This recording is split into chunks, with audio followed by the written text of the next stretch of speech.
All right, so New Year's is around the corner here, and as we all know, with New Year's comes New Year's resolutions. And as you probably suspect, the most common New Year's resolution is to get in better shape this year. First off, I just want to say if you do New Year's resolutions, that's cool. But I'd like to say don't let a date on the calendar dictate when you're going to take control of your life, when you're going to be healthier. Just do it. Today's the 28th. Just do it today. It doesn't matter. Doesn't matter what the date is on the calendar.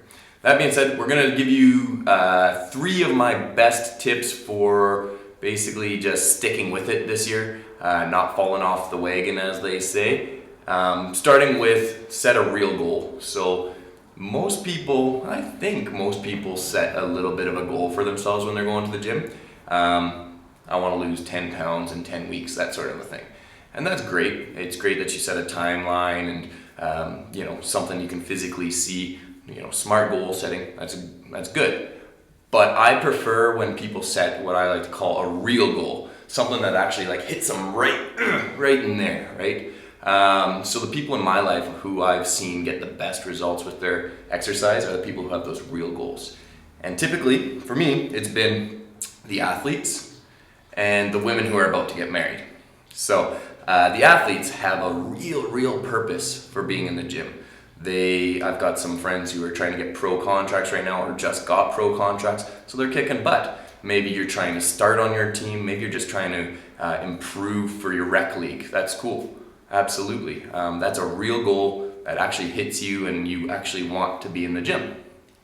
Now, women who are getting married, they don't want to look bad in their pictures for the next 50 years. So they kick total butt. So I had a few friends get married this summer. Shout out to, Morgan and Cassie and Renee and Brittany. You guys all look phenomenal on your special day because you had a real reason for doing it.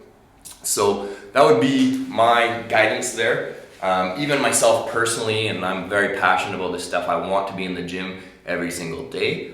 But after my volleyball career was over, I had to determine, why am I training? Why am I continuing to train? I trained hard, volleyball focused for 8 to 10 years. And then when I was done, why am I training?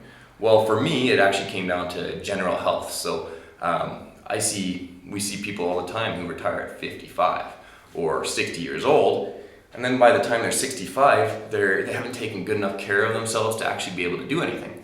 So that's not why you worked for 40 years in a sawmill, whatever it was, right? You did that so that you can enjoy those latter years, let's say. So I want to be able to climb mountains. I want to go traveling. I want to play horseshoes at family barbecues with 4 generations down the line, like my great grandchild. That would be pretty cool to me. So however you want to look at it, make sure you have a bigger purpose for being in the gym than just that extra whatever, okay? Secondly, 2 reasons why people typically fall off with their workout regimen, and that's usually A, lack of results, or B, they got bored. Now a quick way, I don't know if there's a quick way, but a way to avoid this from happening is to change it up. So lack of results, that often happens because people didn't change it up enough. You've heard me talk about muscle confusion in the past. Our body is incredible at adapting to what you did yesterday, and now what you did yesterday doesn't give you the same results today.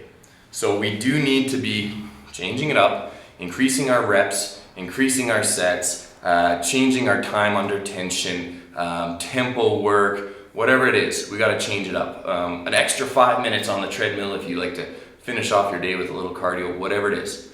Change it up. Try something new. If you don't know how to use a TRX, don't be afraid to go try it or get someone to show you how to use a TRX or watch some videos. All those are good resources. Maybe get into Olympic lifting, get a coach. That's my struggle as a personal trainer, is a lot of it isn't about expertise. It's about keeping people committed to the process by keeping them engaged, showing them new things, new ways of doing things that they didn't think of before.